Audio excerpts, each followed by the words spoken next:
Et si l'endéo et non si à fort quoi temps et métier mi kodo le we mi bi mi mando dagbe atata gbe die we vo son si an san oropo gogbe mi kode no we je to mi le o kanton ho je we yo mi no ho pole mo so hanu mi e mi han lo ran fron kanton mi le yo de sin tadi métier le mi Maintenant, ben, je l'ai so de tin, boy, ou attend boy, nuit, temps, beau, quoi, et bien, tout mi temps, pour dans l'into, pour playboy, tu junk, so, et néo gon, do, a house angwe, mi to, toi, yen, bah, pas, oui, ATC, autant yon, et on aussi, nous, quand on dit, mais tu l'as mis, besoin, là, bon, il est so, mais la ho, din, bouraï, marsin, oh, nous, voilà, so, do, di, alors, pas de, nous, wani, do, nous, ne, nous, quand il y a un dia, minacé, toi, il doit se retourner. Maintenant, ben jile ehomeo agbanina no tajidi wai lobo kan sunu podo yon po endo e do tito ebo na je po diwan yon agbanina ehome diyon do taji wai yon me karano za akwete metemele tito mele ne kanwa no igbon do sunu po yon kwa tenti yon ka yon ena dalo khosutan e dagbe jao do tito me eneome a hogege mi cambio no wa me mi ando gbe tono mi hodevo do misi mi na so lo konu yele si ametilemi.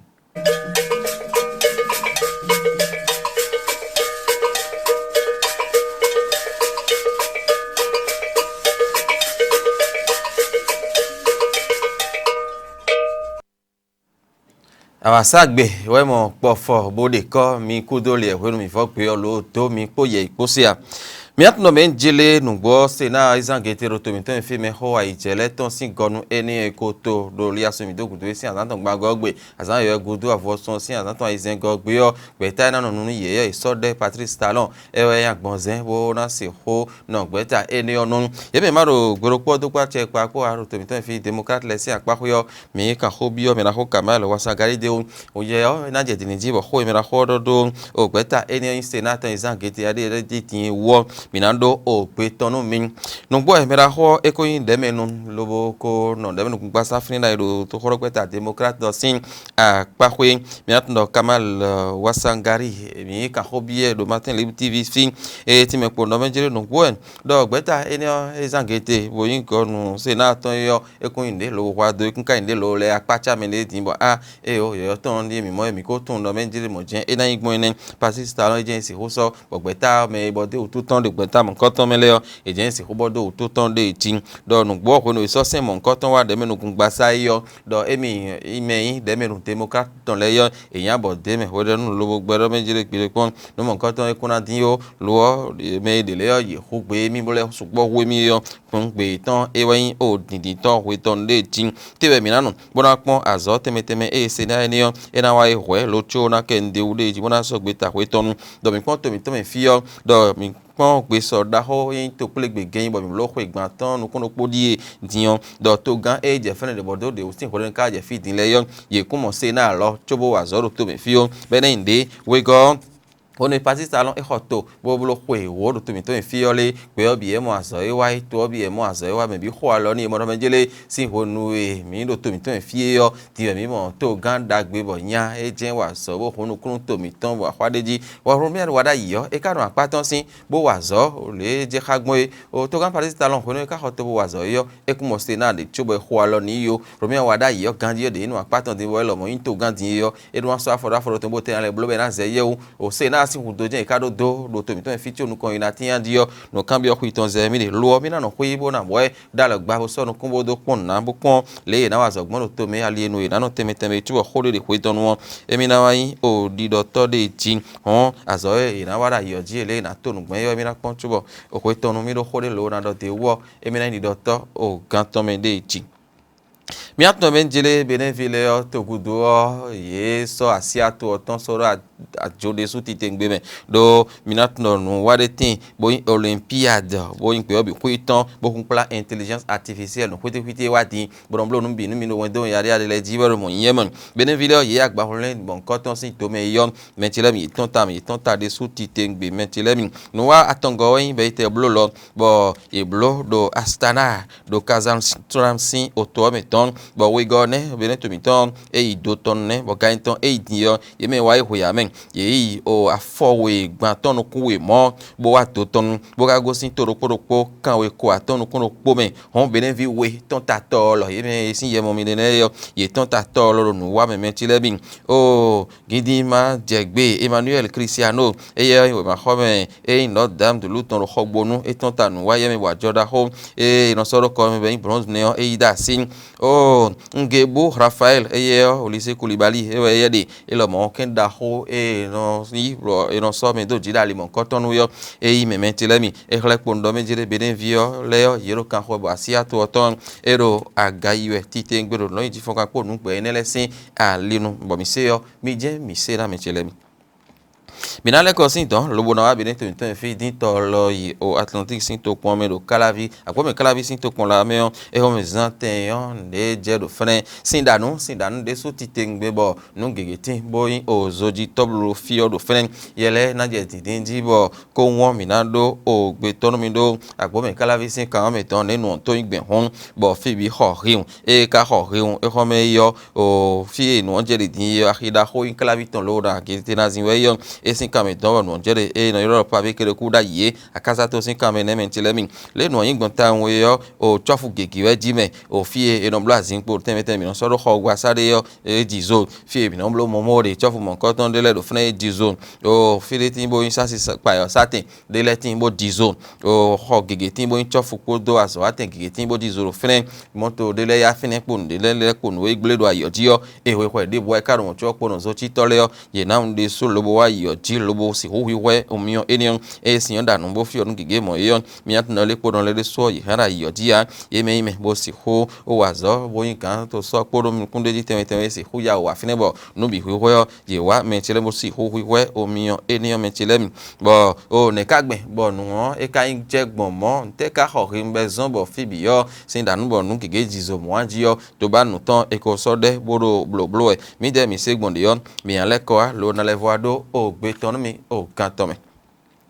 miat no men jele ai jore timbe blog be soda hole timbe no yorodo o watu mbo ayunu isi ali nube kumpla bene to miton podo awon lisin oto opo ohede no yin bo nu kontan e soro te o bene to miton ya da kondo ahoza gbe mi dogudo e mentile mi yele na je ki konji wole nu yin gbon yo mi na se do kan temete yin wa to mi bo ayunu tondo ali mi tondo to miton fie podo awon li to oton po yo biwe hoho afodo ayo different mentile mi bo o mera ho o din no buraima e yo soro ajuru town wan mo kontan sin o teme o koyo mi atun tero be jele nu wa ne osin donon Christian kuto e dopo do yo me na de we ha me do ho to gba sare pe nu kuto o nu kuto wa to mo ayunu lesin ali nu e ho eti me po no be to mi tan agbon zere su ti te ngbe do wa to mo ayunu sin ali nde tin do nu gege mi do bo nu ni no zon bo to mi tan diyan le tun gbon yo legbon fonu ho ho de tin be to mi tan vodun sin ali nu wa bi do nu gege ro friend o fi no ibo no ipon kan li mi do o mi le do ten gege me bo ten le me yo e no so la jubo o to document ton le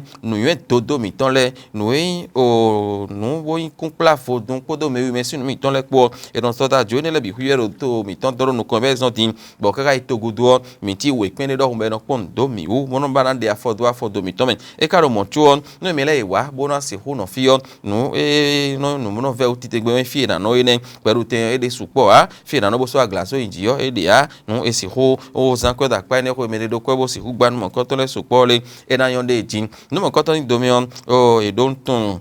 mera ho din buraima bole sodo dialogue pade botito me erodo commission africaine de tourisme ATC yo emewe sodo jide bo mera ho din e huzu gan bodo kan o ra horo podo fran bo we mai khlero ben jire nu mo koton etun ni din beje ten ne me yo e sodo asitan le o wa ba bo mera ho vini e ho to lo fine etime podo me jile nu gbo e do nu le nkoton mi da si podo me le zero epo jiride podo akonpin pa po ka so gbe ta do men jile nu e inu bo kumpla watu mbayo nui boyin benen to ko ran to ton po be African Travel Commission nu mo ko ton diyan ebi ni ayazo teme bo wade me de tin bo nu kon ina si hotin bo na wa zo bo ko gbe pele nu to wele do watu mbayo nu sin ale bo nu kon ina tin de tin nu e don to me de le do fren do da gbo ko no lo wa e don tin me tin boyin o do sin nu mi ton le so da juro fren e jeune attendez e o koni hb e lo mo e watu teme bo o da gbo ko no e watu yi o do fene hwen eti me kpo ndo menjele nugbo atesi yo nu jinu kundi wa indiyan edo do aikungban biboji bo aikungban ji wa edo do yo enana sinsen gege ho tonu ekundo jinu ku hometon do awon yan ji pele pon home hun emi bo nu edo nu kundo hun tin yo le enana sinsen dagbero nu kan don wa to yonu isin alinu do o dagbe gege na yin o tin to de ti mi dokunu atesi yo bo dokunu o din bora ima o dokunu tito me ele bi hu khole do menjele won do menu ton le mi do so do ajo titengbe no kan we do evinum emidesu titengbe eme to nukun to etan podo oni to otan po yewa me yesu podo su titengbe lo le na agbon bo gbe kule no wa te bo enu mi de tan podo oni to po e wazan e blo tito me eni bo soro te me tilemi bo yeme ya on vi lo bo wale yo ye khodo friend ola o akwa ka i khoro fren do einka wa to mo enu ton do awon lisin gbeji ton eti me podo mejere nu gwo do kan ita ye ro bene to mi ton podo awon to pa tenti yo era zon bo nu kon ivo na level tin de dinde jin do ne na blogbon bo ton do nu kon bo aso na de dali enionu de na blogbon wa to mi anu yo era pon do bene to wo wo awon lisin to me ton bo e kana chi an dagbe gege sime do document ton da ibo ma so da ju bo taso gben de ji ya o nu kon ikuno tin yo era zon ton pe de o vele lo na mo akwe era zon me gege mo ina yo nu kun to me na go si to gudo file lobo aso akwe bo zain to we nelesin akpakubo nu kon yo ena level tin deji metilemi minale ko a o to kon la kuton ton fene yo mi atndo benjele ma do khore mi zanre no benen vele tin bo intelligence artificielle mon koton e dajo e bo so asia to ton so do dia on to kon la en kuton ton lo meloje pele kon me ya bio we chame bonan si ho o blotito me emiton jacob podo konda ho e mtn ton po wezon be na blotito me ye tin bo o ye di sa lobo ye de le gombo jija yin bo do ho ye na je diniji do matin le tv yo mi o do ton e to pola kuton ton yo jako podo mtn ku akodije ene horo de fune di yo apa ho ron ko nkundo le na blog bo tito me yo e ro ko gba sansi alu no abi e na foro to me ton pe di ovil lo na mo ali bo inu kan sin ye cameroon o e sinu o enionta ojo meda e yo so mtn sin afosoro tiro fune e ti me ko no menjere ku inu voison be wa o to pon la gan kuton to go le na blog bo hu mi do klo do po men bo henu kan ye wa e sin kan ho e de tin do intelligence artificielle wa tin bon kwiti ne eyin do mi ton yare de be no zando ali gege nu dion le do ran so ton pe di ofie do ku tonu kamele jinjan yin brana ye nu yendo ali enion do eton zan e no wa dagbe gege nu mele jin le do ezon kaka lobo to pon la gan e lo ye lobo ta e wa do le ni ano po e vinu emi le jin do e de mtn no le ye tonu gege dali mon koton bo do nu kon gege de bo do kwe gege do nu mon koton wa si ali nu hon e lo e be wa tin yo ikona blo minde o si azo me e na zo ton pe dio file reze ton bena ton ndo ali enion bono ina do intelligence artificielle jen bena zan ro to miole ina tun zan bo we ma khlela le e jacobo henti na wan do poyo ina lo idile do fune mtn kodo to pon la e kuton ton ko dion e blo no mon koton bona si ho gbe kando kanticha e ro e me wole sin tintin bonu ko ina si hutin ton pe dio fi e ndo ina no kwiti ho do mi le mi ro gbe so na dalo to pon la ona dalo ton pe dio fi bona dalo e yan check pa bo ina ton do ali enionu de ti ekransin emile wo mi do tombo se yo mi je mi se na me metele mi mina do hode vorofi e wa ndo menjele agbani na ho agbani na nugbo e nu yin bo point do yin be no fo yesu yin be no fo bo yan taji bo kanji wa yin sun re site ro lo menjele mi ra si na so da wa yo do na de afo ni on se do yon no sin reno me kan wa de bo inu sin do menjele mi lo e ka je hode le nu yon no he yo e na dalo hosu e dagbe ja do akwele zinzan sin alinu kabe na ina gban no kan bi yo kwitan emize boyin bo kan bi yo mede ye ele mina kontin yo 50 ans mina cd mi atno menjile nu gbo ohun do me yo e no dia form hon bo nde we no bi yo be no hwen wa bo eso inu kede a me bi ko tun eniyan me mentile mi bo ero taji bo ino khole do menjile melepo tiyan ye je po nu gbo nu kiko ajije be no blo no video su titengbe wo nu ton no to boy lo e ka ife bo pon tan tito me ka bloka cho wa agba na we yo suno do po no je so kwe lo zan bi yo no dale ho den cho eten hon ho eniyan no Vivian Anagonu ali khonu mi kan bi e plonda pa ni onpe ni no me pe toton o igbe ti me podo menjele ko yo le suno no so gbe ta mo yo no era da mo na mo no ton leji e so gbe ta mo nkan ton yon do enu abiyo bo hendele me abi yon ndele no mo o asuti kan do e ro kan ho e ko ho le me no e ka won landi ma ka ho ai bo ero kan do fi je tin tekeli e bi mentilebin kweje wiwe deji ko alon cheka fa pere sin ma daloya lo ina no wa mo gbede ponbolo bo ina je togule menu o meton le ya eme mo ayo ina ndo menjile yeyon no wele voru agbanina sun jamblo ni to khawe de jin ye wele tentin we ina no do no khoro de fune di etin kachicha ja ide dagbe o sin le le me wele ide gon imamu Abdul Malik Aliou elomo ido khodo menjili ni khodo de yale yon kun do kho ni ome sunu sin afo wa afo ni okan we ido na de bona do sisinu no e khenu yon no ton do ni blo ide ti hon sunu sin azo sunu sin afo e ido na de tanda me de ti lo le sin ki kho we nu o khenu hena le fon le ni vole gona do ide gondo ero ko ran itome be onla boyru glangun le boy tum do menjile aja sita gbe ara na gba ko ido ko na san kwetu ebi lo wa je fribonu yon no na dalo we tiwe e da zode bonon blo flafo bonon du kwekpere wo mo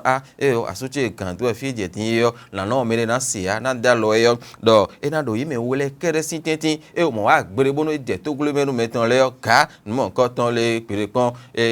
na ho apo na da faja me an kan gbele abi na tiro de hon yi me wele kokoro ko tintin we e na no le ti bo e mo hen won e no son le so khule bo hen lo de sunu aji jayin bo no blo be no wuli yi lo epo le yo epo onyon no pasin o tintin no Vivian elole ko ai ti me podo menjele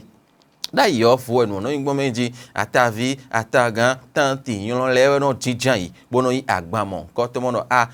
fi mi ton diyan da so mi ko yi agban ton me bonu akanton bono so bono yi kule to po no podo khenu de le yo amo khenu mi ton me diyan e ko me de kun so mo o ton po no po lo no do agban gbe me bono jijan yi karafia bono sa fo ji fi ton je ko agban ye bo ko fo ne bo achopo ke pono pe do e kun ka mo da yi o do wa lo wa di o le ka egbe diyan ton pe lo le gbo je hin hanji do dami wa tun mentele na gbanu mi yo no be ozumo di do be ne inde do te no le do ozunu meta tite ngbe yo ne no le we ma no wala mo do yo nya to ma ja na gbanu ya no mi no ido mi kan ma otun wa fa we ma so ijorin mo we ma no ba fo inchara me to bi no haru yo ton mentele do no henu mo wa le ka pon gudo pon yo no da ide pon no le ka no jo ko ago vie bo no to okudo fo de ji ka do mo yan la de su tite ngbe do koi agbani na si da nuin be yesu po won be no fo tiyan ikono le on lanu kaka lo eso bo sunu eja si dagbe yo no le de kuku e nka na nu ne le bi huyo yon na se to nu mia e na no gbeji ru mia ndo ho na sia e he na so pe lo na zan ho sa hu itonu a abi le je kwezan ji yo na ahuzo alorun gbo viton abi nenu kara no gbon ji yo le hen le o erin jinjan bo vo nu mo nko ton le to podo fi eton sunu fi eton yon po en sunu amo asibo na dawo yo no e won nu yo kenklen bo ve pon bo mi ni ho yon no e ka mo do supo he na dia fo bo na mo hen ton le ma do mentile mi ve kenklen se mi wa ton don pe mi yan bo yo povu no e ka do no e no wa je kono wa mi ve kenklen bo de nle po pere nu mi bo na so i ha do na kaka bo ina si ho pa e bo le na dalo o ho su ton gbon be na no ye dodo le tentin yo e na to nu mo nko ton podo yan ton po ina mo ina yan bo nu to po no po henu me bi yo ro henu we do sunu sin apa hwe yon sin apa hwe yo e ten po mo no dalo e de le do tito e koton sin alinu na zo bo don pele ikunsa no hona o ma no support ma no nagba ma no wuri ale bo fifa na team no kon na team do ko ndo le mi de je no mo le e na yan e me mo ale de gbon diyan we yan mele fon ble kudo ide ji e me de kunso eni odo chede me e mo me de ko no pa gbon kudo ton pla e go da si po je na kan lo mo e yan de su tite ngbede ti hon no e no wala mo no bi yo le yo koi e ni ve pon me bo de ko de ti hon no mo koton sin ko do horo to mi to mi fi do menjele koi o ye yi me e no no lo no yan ko inu gbo de o de ti me bi si hu de afo mo won e na inde lo bo yan na zo fifi po do fifa po e na no o henu le bi huisin o tentin menjele mi e na chenu do poropo mi ton le ho mi he wa ho mi tin le yo e do do te mi e jen mi ko de ko ne so ye na ho yo mi na le ko apo ho de vo epo mi ko do gbeji no mi se